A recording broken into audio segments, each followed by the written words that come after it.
Halo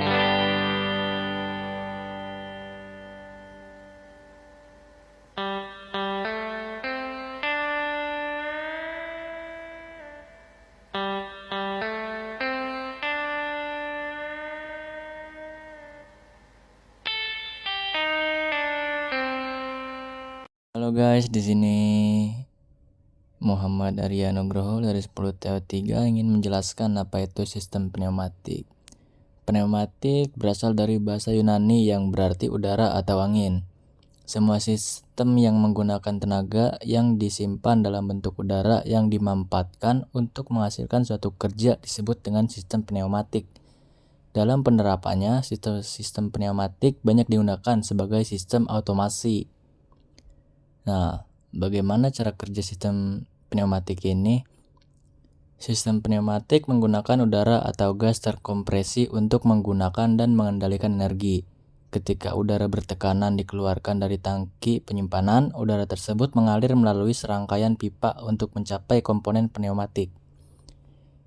Di sini ada kelebihan pneumatik, yaitu menggunakan udara sebagai tenaga penggerak yang sangat mudah didapatkan dan jumlahnya tidak terbatas. Bisa disimpan dengan sebaik mungkin, bersih dan kering, tidak terlalu berpengaruh terhadap suhu atau temperatur. Dan kekurangan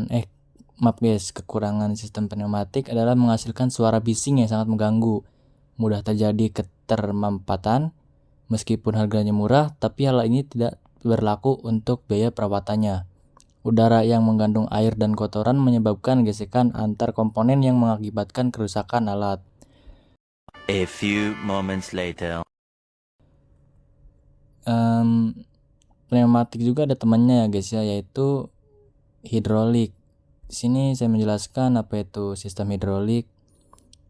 Hidrolik adalah dimulai dari katanya yang berasal dari bahasa Yunani juga guys, yakni hidro yang artinya air dan aulos yang berarti pipa.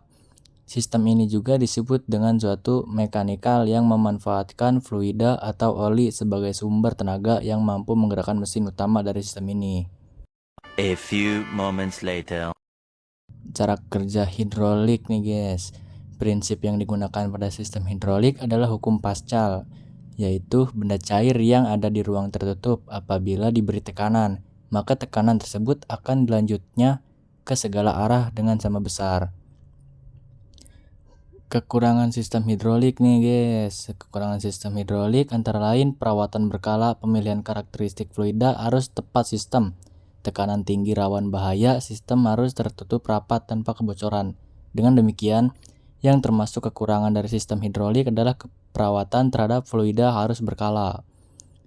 Kelebihan hidrolik. Dalam sebuah sistem hidrolik akan didapatkan keuntungan-keuntungan bila dibandingkan dengan sistem mekanik antara lain: 1. Pemindahan gaya dan daya lebih besar. 2. Pengaturan arah, kecepatan, dan tekanan dapat dilakukan dengan mudah. Segitu saja dari saya, terima kasih.